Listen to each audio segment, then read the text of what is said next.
Dan meskipun telah berulang kali menerapkan PPKM dengan aturan yang ketat, nyatanya kasus COVID-19 masih terus ditemukan di berbagai daerah.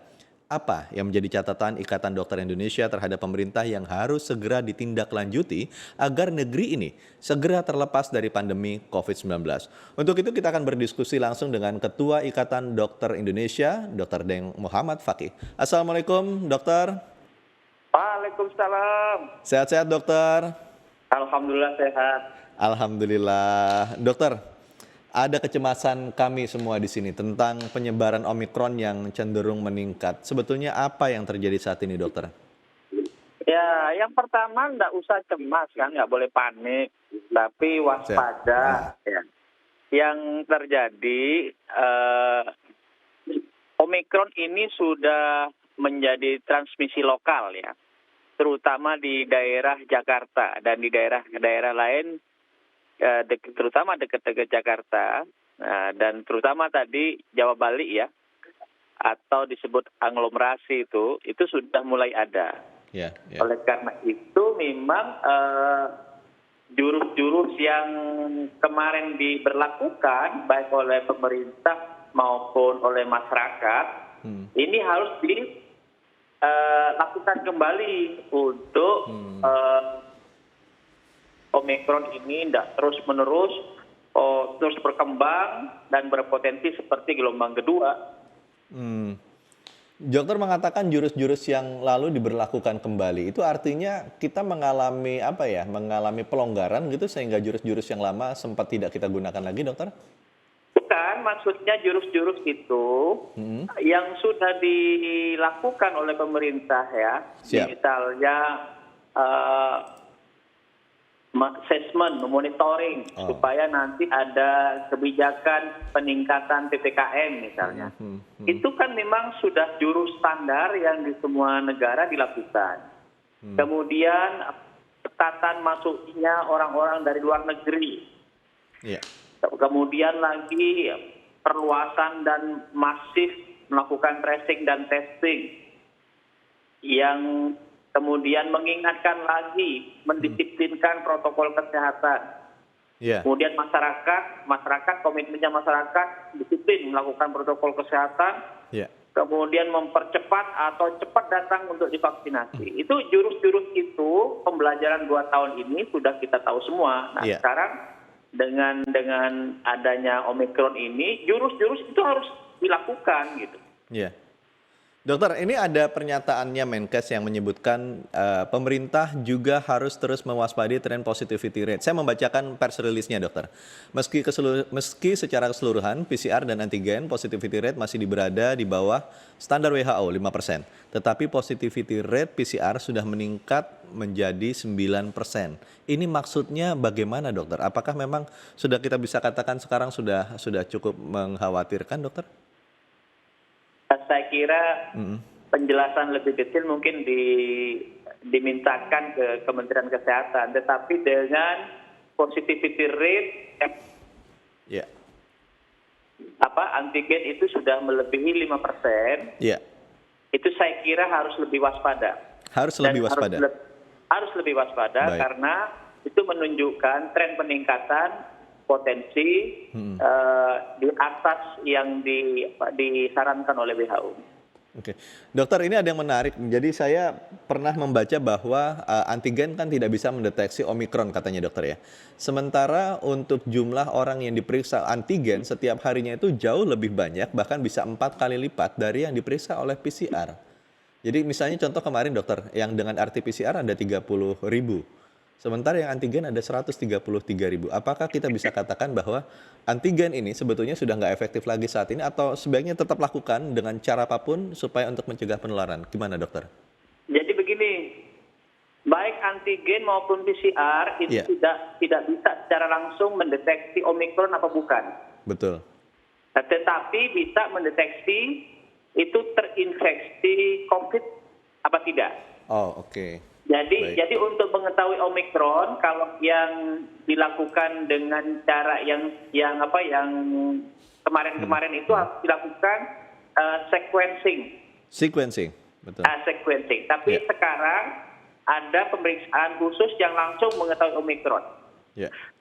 Kondisi seperti sekarang, ya, sudah banyak pemberitaan Ya. bahwa kasus-kasus misalnya di rumah sakit, saya sempat mendapatkan laporan itu di DKI misalnya ya, dari waktu masih 700 pasien, Ya. itu 75% COVID yang sekarang meningkat ini itu karena Omikron. Betul. Dengan gambaran seperti itu, maka pemeriksaan PCR yang positif, pemeriksaan antigen yang positif, itu bisa diprediksi atau bisa diproyeksi bahwa itu mayoritas itu karena Omikron. Bukan Omikron. Ya, karena dari data real itu baik data di Wisma Atlet maupun data yang dikemukakan oleh Dinas Kesehatan DKI itu 75% kalau DKI, kemudian Wisma Atlet waktu 1 minggu yang lalu kalau nggak keliru ya, itu sudah 80% itu karena Omikron. Sehingga data secara keseluruhan kalau diprediksi dan diproyeksi dari kasus yang berkembang sekarang itu memang mayoritas Omikron. Dokter, Omikron sudah menjadi transmisi lokal. Sudah cukup banyak kasus-kasus yang terjadi di Indonesia. Tapi pemerintah masih menerapkan PPKM level 2, bahkan untuk di ibu kota yang disebut sebagai tempatnya bertempur nanti, palagan perangnya. Apakah kebijakan ini sebetulnya sudah tepat tetap di level 2 atau sebaiknya ditingkatkan lagi, dokter? Ya, sebenarnya penentuan level PPKM itu kan ada indikatornya, Mas. Iya. Ya, indikator itu kan harus dilihat. Salah satunya kan positivity rate, kemudian peningkatan perharinya kasus aktif, kemudian misalnya satu lagi bor di rumah sakit. Yeah. Ya, dengan indikator-indikator itu kemudian pemerintah secara dinamis itu kebijakannya akan berubah. Kalau tambah indikatornya tambah meningkat, pasti PPKM-nya harus ditingkatkan.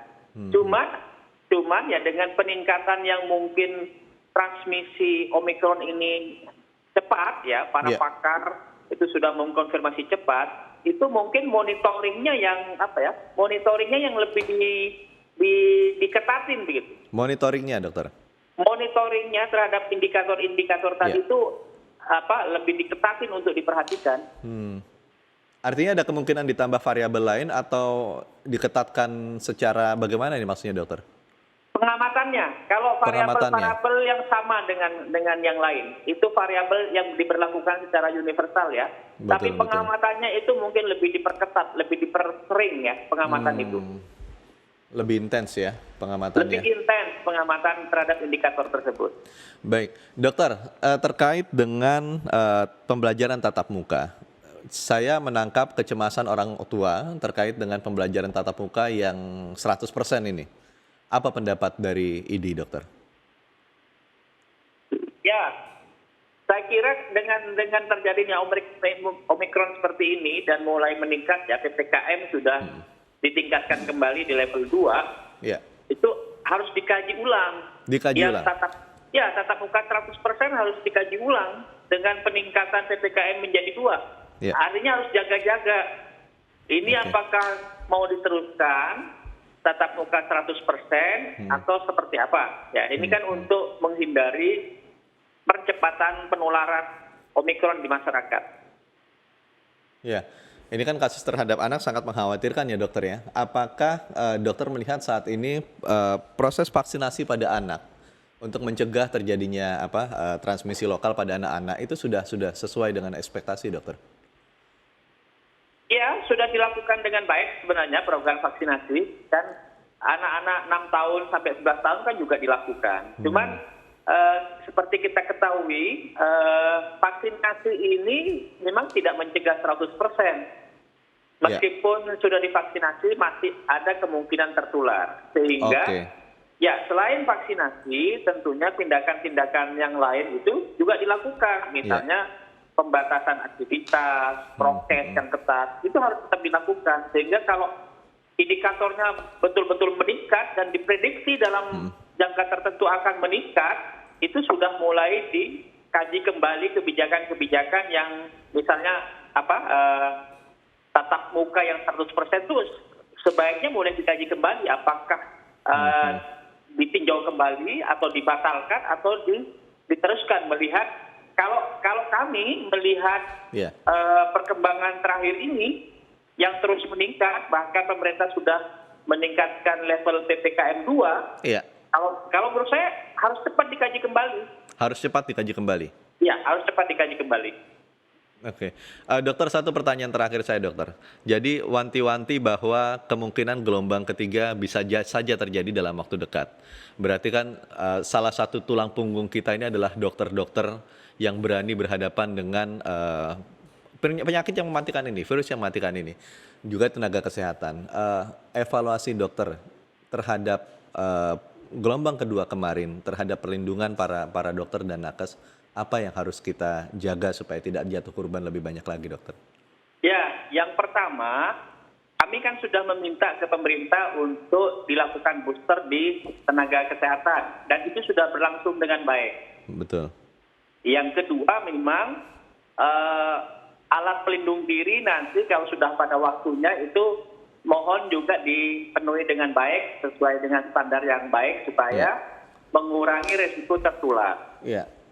Yang ketiga, saya kira sudah rumah sakit dalam 2 tahun ini sudah belajar bahwa lingkungan rumah sakit itu harus dilengkapi dengan pengamanan yang baik, misalnya sterilisasinya yang baik, kemudian aliran udaranya diatur dengan baik, karena itu mempengaruhi sekali terhadap penularan. Iya. Oke. Baik, dokter, satu lagi saya yang bikin saya penasaran. Dokter tadi menyebutkan soal alat pelindung diri. Dokter, pada bulan April tahun 2021 maksud saya sempat memasuki ruang isolasi. Kemudian saya mengulangi lagi beberapa bulan kemudian. Saya melihat ada perbedaan, dokter, dari pelindungan diri mereka. Jadi para tenaga kesehatan, para dokter jika sebelumnya menggunakan APD lengkap level 4, kemudian menjadi gown yang lebih longgar lagi. Apakah jika terjadi gelombang ketiga akan menggunakan level 4 lagi pakaian atau memang sudah sesuai dengan standar yang ada saat ini, dokter? Ya, ini mengikuti dengan lonjakan kasus, Mas, biasanya. Oh, oke.